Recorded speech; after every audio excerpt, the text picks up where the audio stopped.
Assalamu alaikum and hello to my non-Muslim viewers. Today I'm going to be making a pretty quick video about the existence of Moses. So here we go.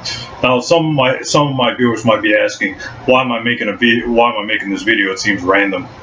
And the reason why I'm making this video is because I got a PM from one of my subscribers asking me about the existence of Moses, and they say that atheists and secular scholars of the Bible say that Moses was not a historical person. It's the mainstream consensus in biblical studies or whatever that Moses was not a historical person.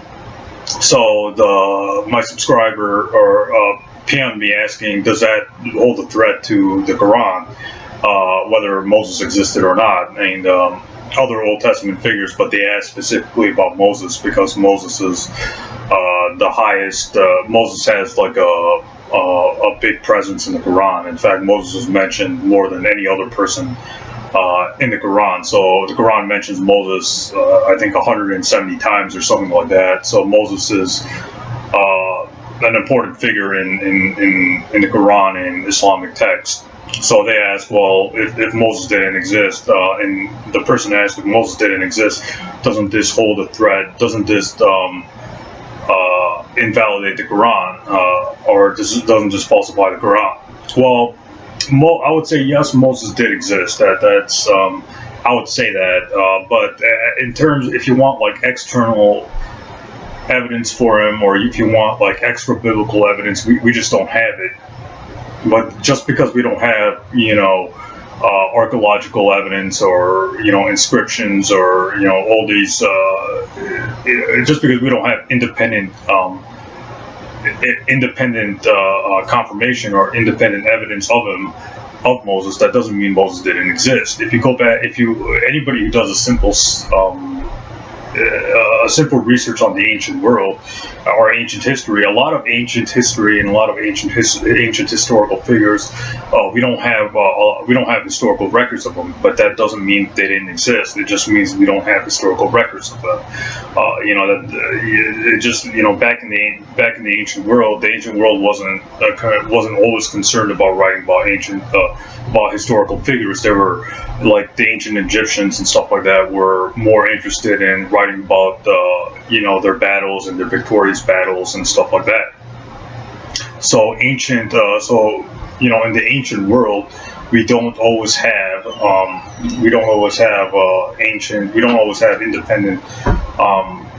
independent confirmation of these ancient historical figures, but that doesn't mean that those ancient historical figures didn't exist. It just means we just back in the ancient world wasn't always concerned about writing about ancient historical figures.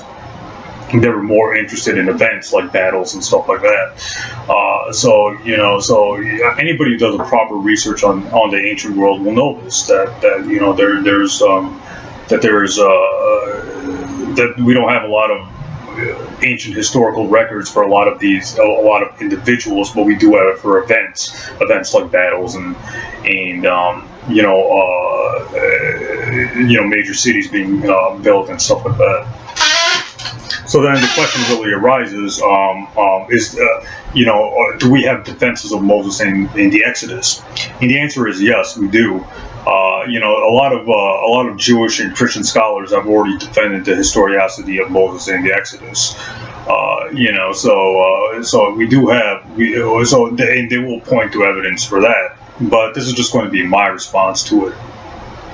Now, do we have evidence for Jesus and Muhammad? Yes, we do.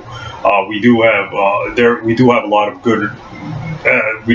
of historical records talking about the existence of Muhammad, dated within a year or a year and a half at the latest of his deaths. For example, the Byzantines in Syria knew about the Prophet Muhammad. There's a text talking about.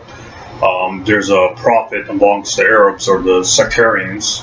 Sectarians were the Arab, who are also known as the Arabs. We do have a historical text talking about Muhammad dated a year after his death. So after the Prophet Muhammad died, a year and a half later, we have a text talking about him. So, and then we have other texts we have like coins and inscriptions talking about Muhammad. So we know that the flesh and blood Muhammad existed. Same with Jesus. We do have good evidence that there was a historical Jesus and stuff like that. Now, there is dispute over the authenticity of Josephus and Tacitus. But the only two sources that mention Jesus, but we do have good evidence that Jesus was a historical person. Now, not everything in the New Testament is true about Jesus, just like not everything in the Hadith or the Sirah or the biographies of Prophet Muhammad. Not every story about Muhammad in the Hadith or the biography or the Sirah or the early biographies or the Hadith collections. Not every story in there is correct about Muhammad. That's true. I'm not denying that. Same thing with Jesus. But that doesn't mean there was no historical Muhammad. There was a historical Muhammad, and people made up stories about him after and put it in biographies like Ibn Ishaq, Al-Tabari, Ibn Sa'd, and put it in Hadith collections like Sahih Bukhari. Put it in Hadith collections like Abu Dawud, Ibn Majah, Al-Nisa, and stuff like that. So there are false stories about the flesh and blood, real historical figure of Muhammad. That's true. Same thing with Jesus. There was a historical Jesus. There was a historical 12 disciples and all that. But the New Testament isn't telling true stories about Jesus and the disciples. And none of the letters, we can't identify any of the letters coming from the disciples of Jesus. And but that doesn't mean that there was no historical Jesus and there was no historical 12 disciples. It just means people would make up stories about Jesus and the disciples, put it in the New Testament. Same thing with Muhammad. People would make up stories about Muhammad and put it in the weaker Hadith traditions like Abu Dawud, Al-Nisa, Ibn Majah, and put it in earlier sources like Ibn Ishaq, Al-Waqidi, Ibn Sa'd, Al-Tabari. People would make up stories and put it in their and the collectors of Hadith and biographies of Muhammad would incorporate these false stories. But that doesn't mean that there was no historical Muhammad. Same thing with Jesus. There was a historical Jesus. There was a historical 12 disciples. But the New Testament isn't telling true stories about them. But we do have good historical evidence that Jesus and Muhammad existed. Even if not every story about Jesus and Muhammad is true, those flesh and blood figures of Jesus and Muhammad existed. We Christians and Muslims can rest easy knowing that those two figures existed. Even Bart Ehrman, who's no friend of Christianity, who's a critic of Christianity, wrote a whole book called "Did Jesus Exist?" Talking about the existence of Jesus. Now, whether you agree with everything Bart Ehrman says or not, the book "Did Jesus Exist?" is still worth checking out. Even if that book isn't as good as his other books, there is still a lot of useful information about that. So, but I'm not going to be. But that's not the point of this video. I just wanted to, confirm the fact that Jesus and Muhammad existed. We have good evidence for that. But then, what about the defense of the Old Testament figures like Abraham, Moses, and stuff like that? Since the person who asked the question asked specifically about Moses, I'll only stick to Moses. I'll mostly only stick to Moses. Now, it is true that we don't have independent confirmation or extra biblical evidence to support the existence of Moses. That's true. I'm not denying that. But sometimes we have external evidence and sometimes we don't. Sometimes we have these independent confirmations and sometimes we don't. But it's a mistake to say that if we don't have independent or external evidence, then those Old Testament figures like Abraham and Moses didn't exist. It's a mistake to say just because we don't have external or independent confirmation of Moses and Abraham and Noah and all that, that doesn't mean that they didn't exist. In fact, most historians don't do that. They don't always work with independent or external historical records. In fact, most of the time, ancient history don't have independent or external sources of evidence. But then the question really arises: well, can't that be applied to Jesus then? What about scholars like Robert M. Price and Richard Carrier? Well, even Robert M. Price and Richard Carrier, even they'll say that it's not impossible to say Jesus, even though those two scholars who do have credentials, who do have PhDs in relevant fields, and who have done graduate school work, who are basically qualified to talk about the historicity of Jesus, even they'll admit that, even they'll say that it's not impossible to say there was no Jesus. Even they'll admit that there was a Jesus, that it's possible that there was a Jesus. They won't say that, history confirms. No, they'll say it's possible that there was a Jesus, there was 12 disciples and all that. But the New Testament isn't telling true stories about Jesus and disciples. And they have arguments against the historicity of Jesus. But they won't say it's impossible that Jesus existed. They won't say that that it's stupid to say that there was a historical Jesus. They won't go that far and say that. All they'll say is that the New Testament isn't telling true stories about Jesus and the disciples, but that doesn't mean that there was no flesh and blood human Jesus. So even they'll admit, even they'll say that that it is possible that there was a historical Jesus.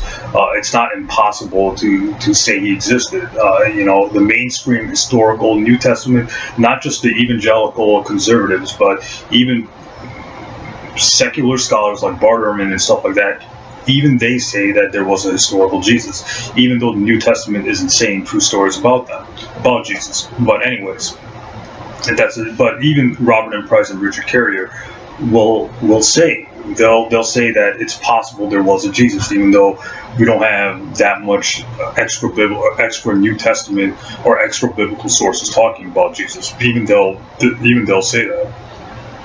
When it comes to Moses, when it comes to Old Testament figures, the evidence is more hearsay.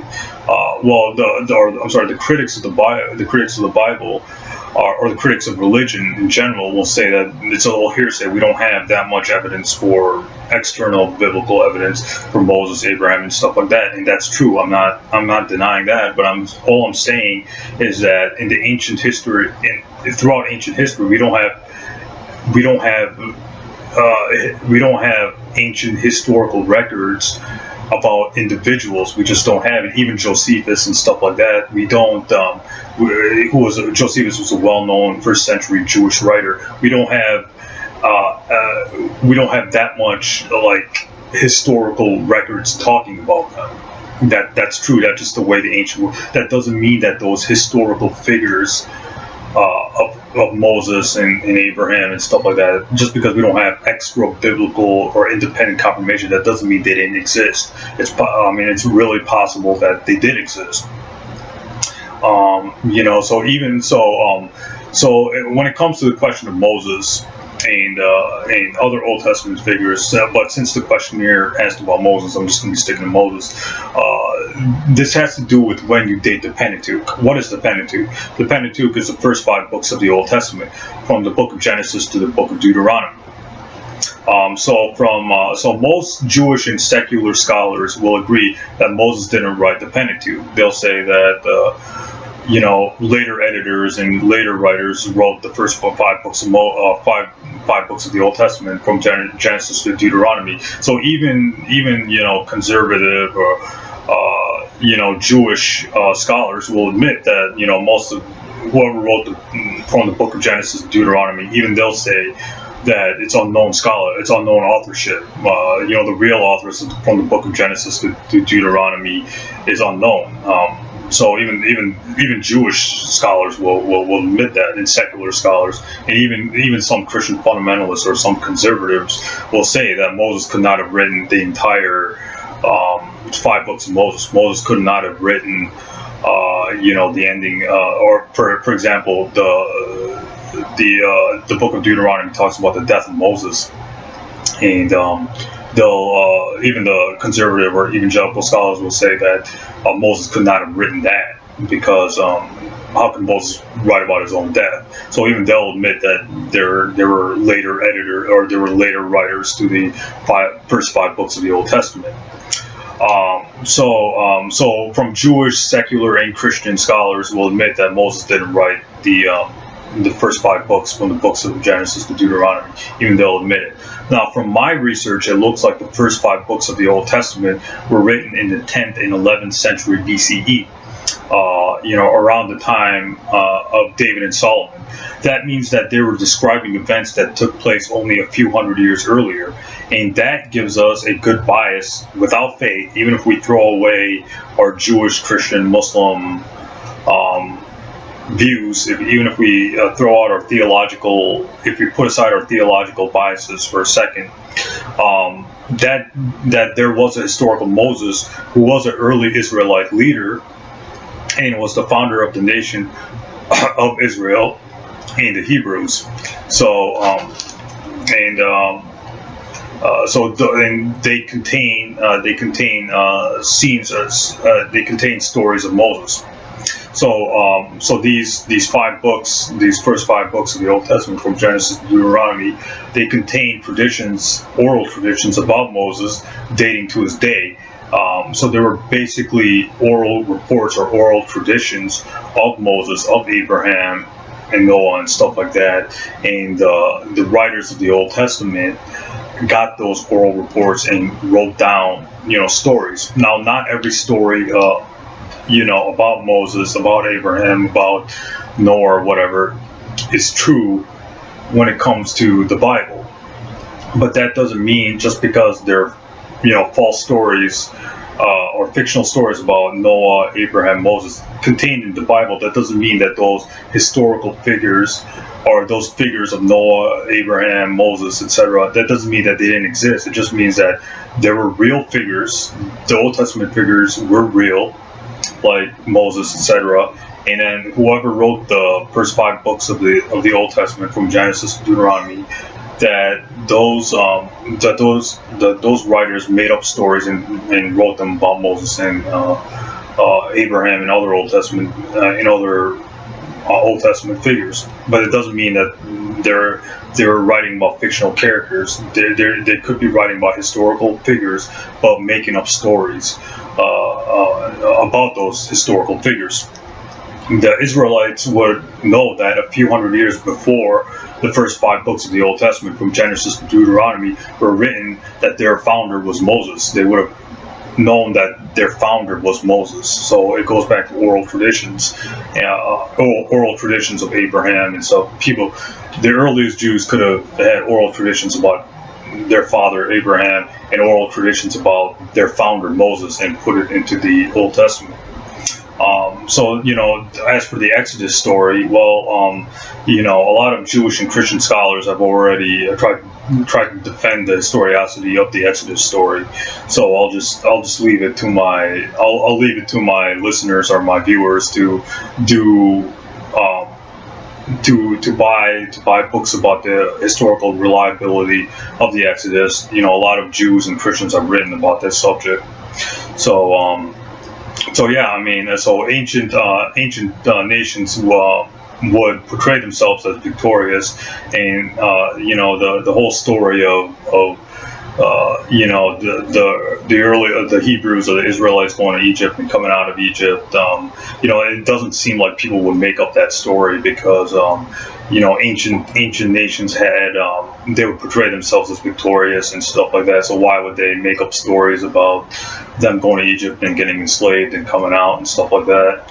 So it looks like that story is not made up, because why would they go through all that trouble making up that story? Because it's not, it doesn't speak about any kind of victory or anything like that. So we do have some evidence of the Exodus story. Jewish and Christian scholars have done proper research on that, so I'm not going to be really covering that. But this is about the historical figure of Moses. So yes, as Muslims, we can say yes, there was a historical Moses figure, even though a lot of the stories about Moses in the first 5 books of the Old Testament, from Genesis to Deuteronomy, not every story about Moses is true in the Bible. That doesn't mean that that historical figure of Moses was fictional to begin with. There could have the Israelites could have known of their founder Moses, and then based off oral reports, and oral reports change as time goes on, they could have written the stories about Moses, or they could have been making up stories about Moses, about a real founder of their nation, Moses, and they could be putting that into the book of Deuteronomy, and book of Numbers, and book of Exodus, etc., etc. That's very possible. So, that's just my take on the historicity of Moses. And as always, God knows best. Allah knows best what the real truth is. But that's just my view, or that's just my defense of the historicity of Moses. So I hope this video answers the question, and yeah, I'm going to be having more videos soon. I'm going to have another video. My next video, hopefully, inshallah, will be culture versus religion. And pretty soon I'm going to be having Robert M. Price and Richard Carrier coming to guest star on my show, on my YouTube channel. So yeah, a lot of good videos are ahead. So look out for that. Thanks, and so on.